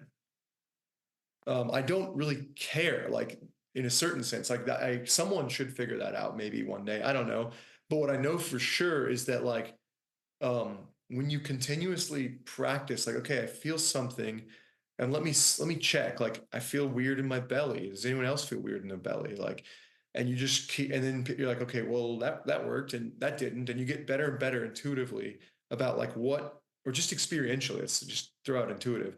What actually does tune in or not, then you can start to get more and more specific. Like what it feels like in my, when I say weird, what I really mean is like there's like a block of like weird type nausea in the upper left corner.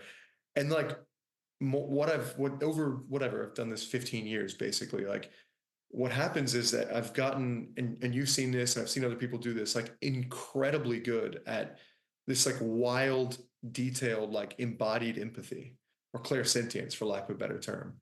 And this is like I've had the experience of going with a bunch of computer scientists who were just like this. Probably I don't trust this guy, but my friend said I should show up to this weekend. And there was one guy in particular who like wasn't. This is years ago, but he just was like not buying it, not trusting me. And in one late night session, I just started. I was like, I don't know, like I had learned. I got enough data to be like, I feel like I'm your belly, and I started describing what it was like to be his belly. And it was like, it was so specific and so fucking weird. I couldn't believe it. It was like a huge risk in myself because here's the guy that doesn't believe any of it. And I'm like, fuck, this is what's this. I'm your belly. Yeah, I'm your belly. And he was just like, what the actual fuck? I have this belly health problem that I've never told anyone about, that I've had for 5 years that I haven't been able to get any help with, and it looks and feels exactly like the thing you're describing. So yeah, I've had enough experiences like that. My friend Pete is even more clairsentient, if we're gonna use that term. Like it's like it's just it's like almost instant for him. He just like walks in, and he's like, "Boop, so you're feeling that?" And I'm like, I don't quite have that. Wow. But he's super body oriented. He was run over by a car when he was 7, and so he's like, um, he's got like an eye patch and like. Anyway, he's a great story. Actually, you should interview him. That would be super fun. Yeah. Um, but yeah, so he's super duper tuned into his body from like essentially a lifetime of pain, and so it makes sense that he's like hyped up on that capacity. Yeah, I love how you yeah, that I really love how you brought this to the less spiritual consumer of like it isn't necessarily magic, because my experience has been like it is genuinely from training yourself to paying exquisite attention to the present moment and to the people in it and yourself, that these things become like brighter and clearer and more specific and more, yeah, and then testing it out has is it hits more often. Like the other day, no, this was months ago, I was in my office and I felt this Oh, that was crazy. yeah, I felt this intense sadness coming in through what felt like coming in through my eyes. Mm-hmm. And I got up and I went, and Jonathan was the only one at home, and I went up and I was like, is everything okay? Like I got the I know that I wasn't sad. I wasn't, I was having a perfectly normal day, and he was like, how did you know? Like, what? Just from the other room, Yeah. you know, Through the wall. through the wall. And he was like, this is getting wild. Yeah. Beautiful. Yeah. Yeah, and the beauty of what we're doing is that you get to check that, and you get to get the honest feedback, and you can trust it because of the times that Jonathan has been like, "I'm sorry, I wasn't really feeling anything." Mm. Yeah, I mean, and it suggests too that like that it can happen through from one part of the house to the other.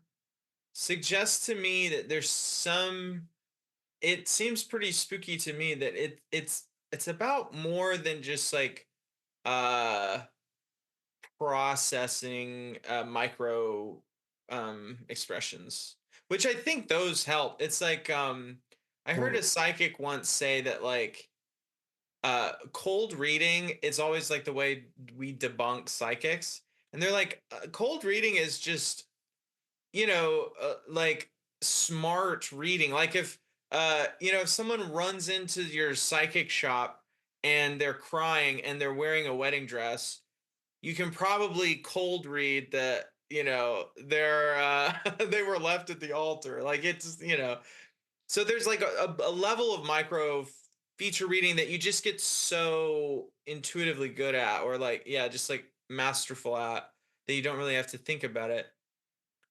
And you also, like, I guess, like have in place strategies like you were talking about earlier, where you're consciously reading as you were like going into potentially edgy territory. You're consciously reading signals, and that aids you along with like some kind of mastery you've developed intuitively. And then there is this spooky third part. It's like Yeah. it's just it remains spooky, and I there's like a part of me that feels some sort of loyalty to that part too, of like Mm. a defense of it, or like wanting to make sure that is protected in it all. I don't know why. Yeah, I mean, and what I want to say about that is like that I don't know. I think the relateful, at least relatefulness, is very empirical. We're like, try it out and get data for yourself. Like you don't have to take anything on faith. And we're not actually, I'm actually not making, I'm not promoting any claim, any like ontological. I am promoting ontological claims, but not about this. It's not like there. It definitely seems to hint at some sort of medium of information exchange that is non that we don't recognize in communication normally. I don't know if that's something that right now we currently have a language for, like a magnetic field or pheromones or whatever. Like there's certainly things that pass through walls that are well accepted by mainstream science. My guess is there's some sort of, like you said, some sort of spooky third medium of exchange that's non-local. I mean, in some way, or maybe it's local in some other understanding of what dimensionality is, something. I don't know. That's my guess, but I wouldn't be surprised if somebody was like, actually, there's this other thing, and here's the mathematical equation for it. I'd be like, oh, cool, helpful to know.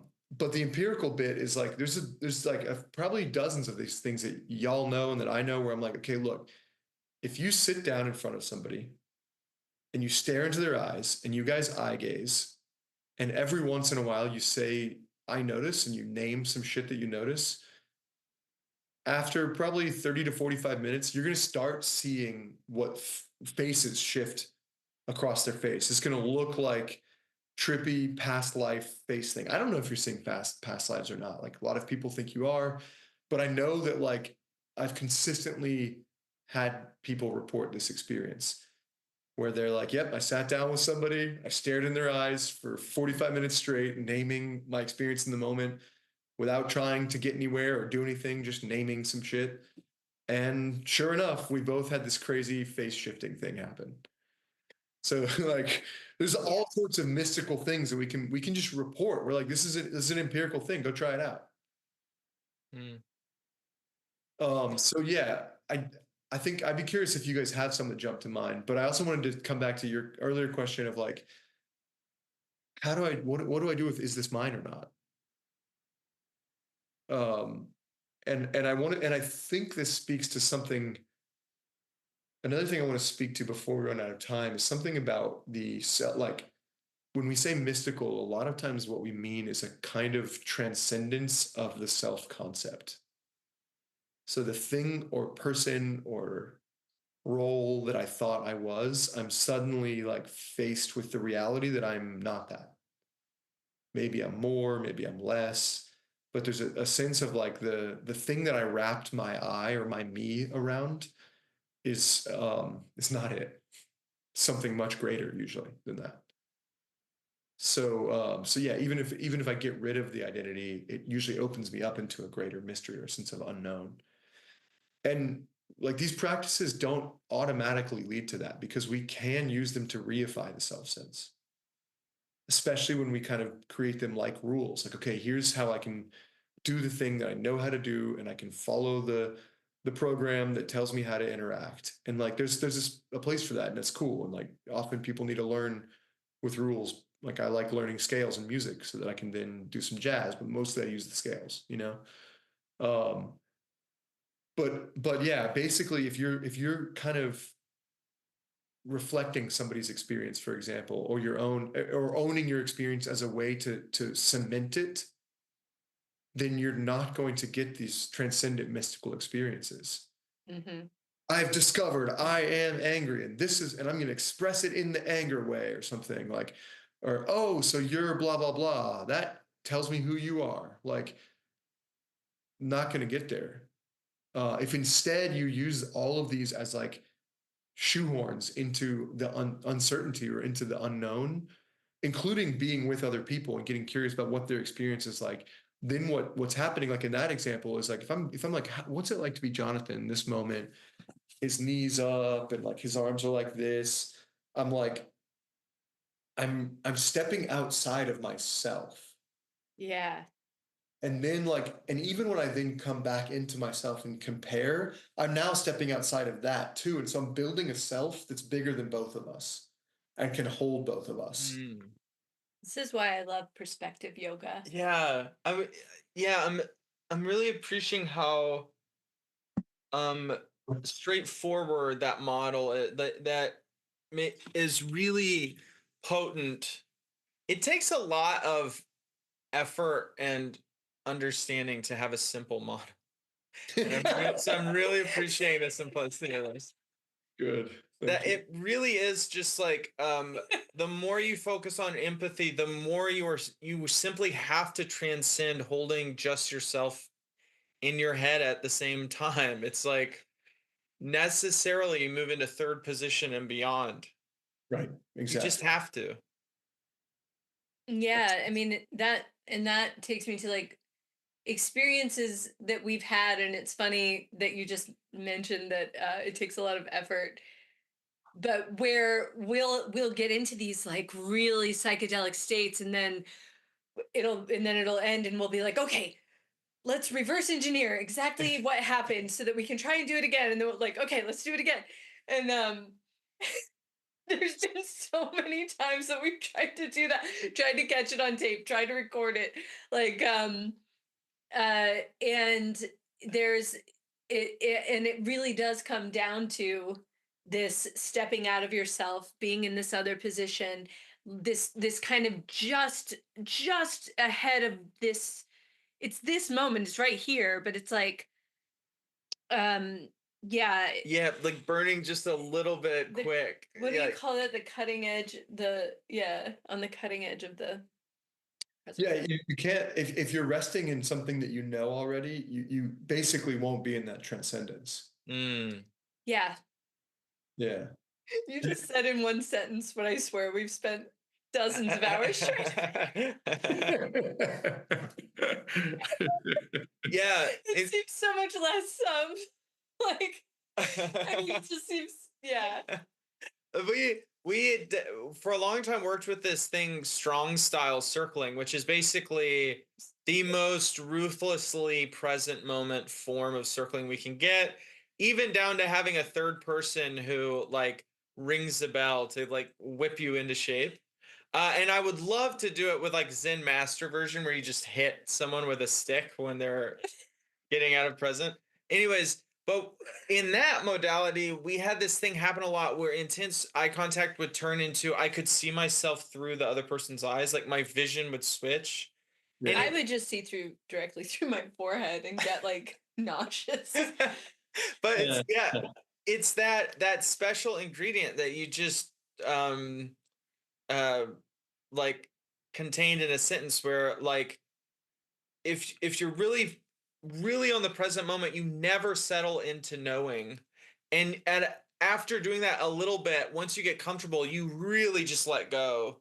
It's crazy. It's less like continuously letting go. You slowly just stop trying to grab, I guess, for knowing. And it's like, and then all of a sudden you're like you just have these like magical experiences. I'm getting really excited for our event tonight. We're going to some crazy places. I can tell. Yes. Or maybe we'll just have a very mundane and normal experience, and that Mhm. will be. And we will welcome that.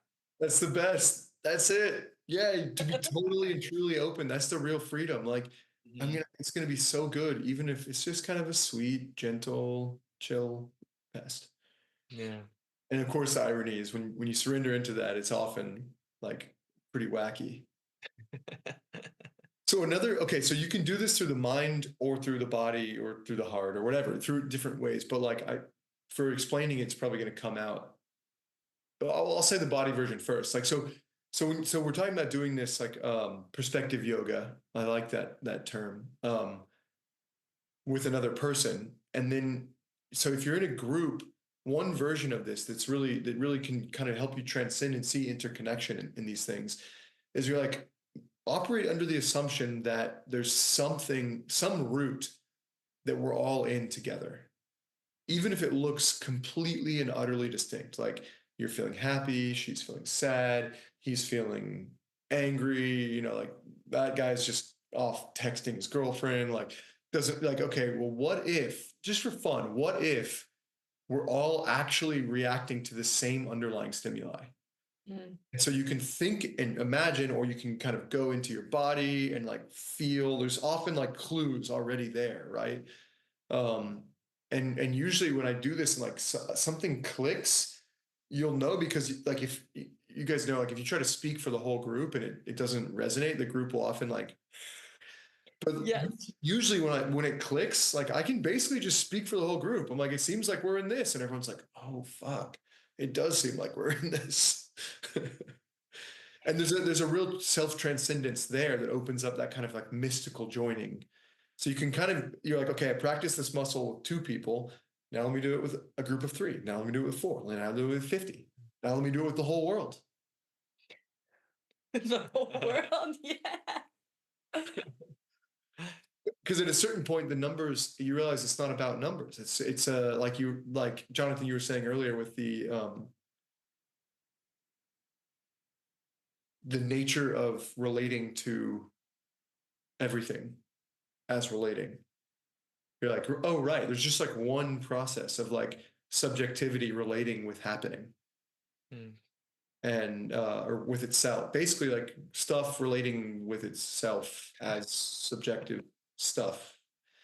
And then it's like, cool, like there's no numbers, are a bit meaningless. Hmm. Yeah. Far out. I really love this chapter of the talk. That was feeding me. Good. Excellent. Hmm.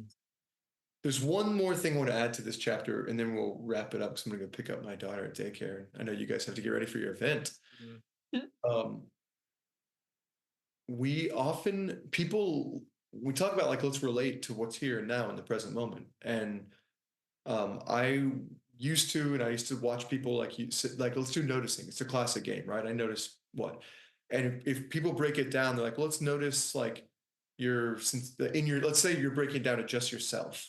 Let's notice your sensations. Let's notice your emotions. Let's notice your thoughts. There's a million different things we could break it down into. We could break it down to other people, vibes, whatever. But I want to name, even if you're breaking it down to yourself, one thing I want to make a stand for or encourage people to do more is notice awareness, for lack of a better term, as one of the zones of noticing that's equal. Like when anything happens, as far as I can tell, if I'm thinking, I'm also aware, I'm also feeling, I'm also sensing. If I'm ever noticing something, like it's in my gut, there's also like, if I speak it at all, there's a thought that accompanies it, right? I just divided the world using language to speak it at all. Like that involved my brain. There's usually like, it's like I these are fake distinctions, right? I do them for convenience to help me see what I'm leaving out, but there's just one happening that's happening. It's body, it's mind, it's heart, and it's spirit or awareness, for lack of a better term, or noticing itself, or presence, whatever you want to call it. And so what I want to do is like encourage people to try noticing awareness. Like, what's it like to notice? And what's noticing like itself? And now Yeah. relate and speak and use language to do that. And it's just as fake as using language to talk about, like, well, I feel this on my elbow. Like, you guys have no idea what I mean by that. And the sensation is infinite. And it's super useful to be like, yes, I feel this on my elbow. So it's the same thing. If I'm like, well, yeah, awareness is like well, yeah, what's it like for Jordan to be aware right now? Like there's as soon as I bring attention to it, there's like a brightening of the colors. It's more kind of like yellow and white. I notice there's a kind of suffusion, like the whole scene that I'm in arises at once, and I'm not as focused on the two of y'all nodding. Yeah. Um, yeah, so I can talk about it, and you can talk about it, and we can ask questions about it. Hmm. I love that. I also noticed that we're about to get interrupted. Oh yeah. Yeah, yeah. Oh, just on time. I knew it. Right as you said that. Far Perfect. out. Beautiful. Jordan, thank you so much for sharing this with us. Man, what a good. Absolutely. Yeah, it's been a pleasure. Thank you guys. Yeah. So awesome. I can't wait to circle with you sometime, man. I look forward to it as well. Yeah, I'll see you guys in Austin. Yeah, that's right. The container is now closed. I don't know if you noticed this, but on our side, the light shifted from this golden late afternoon into the darkness of evening. We ended on this really mystical and spiritual note, and I really love how the light kind of roots it back into this real lived natural experience. These are really two sides of the same coin, and having them come together like that is a gentle reminder of how all of this stuff fits together somehow. We are really honored to share with you the wisdom of Jordan Myska Allen, and we are incredibly grateful to him. He was really generous with his time, and we hope to have him back on the podcast. I know that I'm going to relateful.com, and I'm going to start taking more advantage of all of this awesome information and programming that they have available to anyone around the world. And I'm going to definitely make sure to head down to Austin, Texas. If you live there, you've got to be going to the center and circling there. I mean, what are you doing if you're not doing that? And with that, we have a really nice way of closing. Keep it namaste.